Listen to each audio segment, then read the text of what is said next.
Hi, it's the Thom Hartmann University Book Club. We're reading today from Rebooting the American Dream, from the introduction. It's titled Back to the Future. On April 14th, 1789, George Washington was out walking through the fields at Mount Vernon, his home in Virginia, when Charles Thomson, the Secretary of the Continental Congress, rode up on horseback. Thomson had a letter for Washington from the President pro tem of the new constitutionally created United States Senate, telling Washington that he'd just been elected president, and the inauguration was set for April 30th in the nation's capital, New York City. This created two problems for George Washington. The first was saying goodbye to his 82-year-old mother, which the 57-year-old Washington did that night. She gave him her blessing and told him it was the last time he'd see her alive, as she was gravely ill, and indeed she died before he returned from New York. The second problem was finding a suit of clothes made in the United States of America. For that, he sent a courier to his old friend and fellow general from the American Revolutionary War, Henry Knox. Washington couldn't find a suit made in America because in the years prior to the American Revolution, the British East India Company, whose tea was thrown into the Boston harbor by outraged colonists after the Tea Act of 1773 gave the world's largest transnational corporation a giant tax break, but the British East India Tea Company controlled the manufacture and the transportation of a whole range of goods, including fine clothing. Cotton and wool could be grown and sheared in the colonies, but it had to be sent to England to be turned into clothing. This was a routine policy for England, and it's why until India achieved its independence in 1947, Mahatma Gandhi, who was assassinated a year later, sat at his spinning wheel for his lectures and daily spun clothing in his own home. It was, like his Salt March, a protest against the colonial practices of England and an entreaty to his fellow Indians to make their own clothes to gain independence from British companies and institutions, even though making their own clothes or making their own salt was against British law.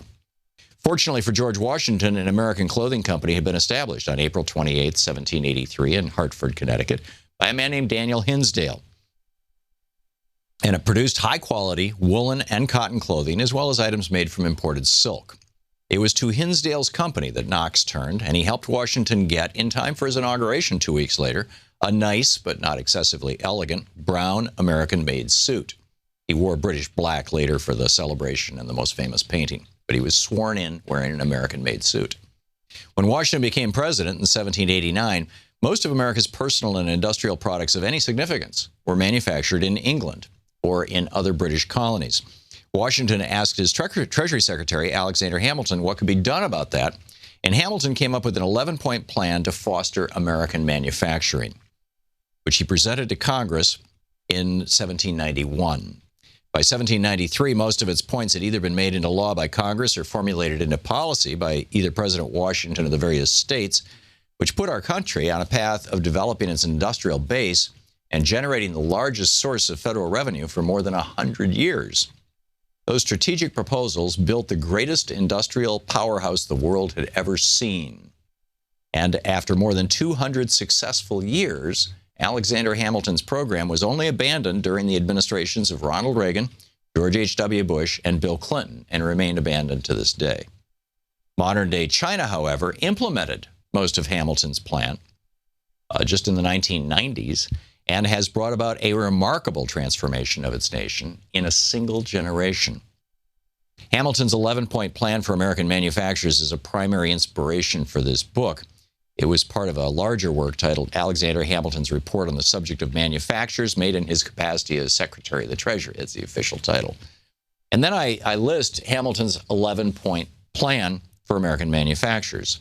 And I'll share just the headlines of this. He starts out by saying, a full view now having been taken to the inducements to the promotion of manufacturers in the United States, in other words, why we should do this, accompanied with an examination of the principal objections, which are commonly urged in opposition. This was Jefferson's objection that he didn't want America to be a manufacturing nation. He wanted us to be an agricultural nation. Hamilton says, it is proper in the next place to consider the means by which it may be effected. So here he says, in order to a better judgment of the means proper to be presented to the United States, it will be of use to advert to those which have been employed with success in other countries. In other words, they're stealing this idea from England. It was called the Tudor Plan when King Henry VII came up with it. So number one, protecting duties, import taxes, now called tariffs, or duties on those foreign articles which are the rivals of domestic ones intended to be encouraged. So number one, raise the cost of imported goods. Number two, prohibition of rival articles or duties equivalent to prohibitions on some things that we think it's really important to make in America. Make the duties, the tariffs, so high that nobody would want to import them, so there'll be a strong domestic manufacturing presence. Three, prohibitions on the exportation of materials of manufacture. Why provide raw materials to other countries, like we're doing right now to China, to make stuff to sell back to us when we can simply make it here, manufacture it here? Number four, pecuniary bounties. This is one of the most efficacious means of encouraging manufacturers, basically, subsidizing growing and new nascent industries. So that's just up to number four. There are 11 points. The rest of it's all in the book, Rebooting the American Dream, and you can find it online.